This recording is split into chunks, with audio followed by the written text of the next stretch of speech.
Here's a question. Why does a compass always point north?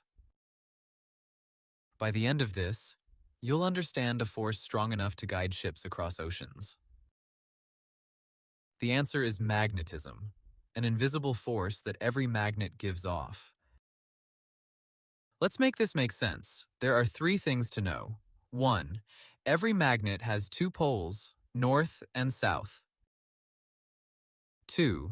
Like poles repel, opposite poles attract. 3. Only some materials are magnetic, like iron, nickel, and cobalt. Wood, plastic, and glass are not.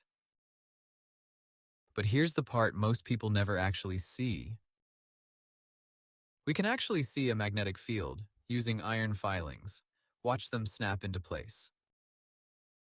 Now here's the big one. Earth itself is a giant magnet. And your compass needle just lines up with that field, always pointing toward magnetic north. Here's something you might not know. Earth's magnetic poles haven't always pointed the same way.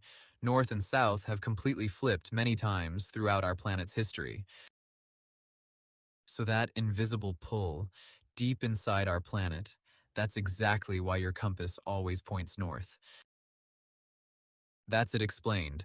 I'm Mr. G, and I'll see you in the next one.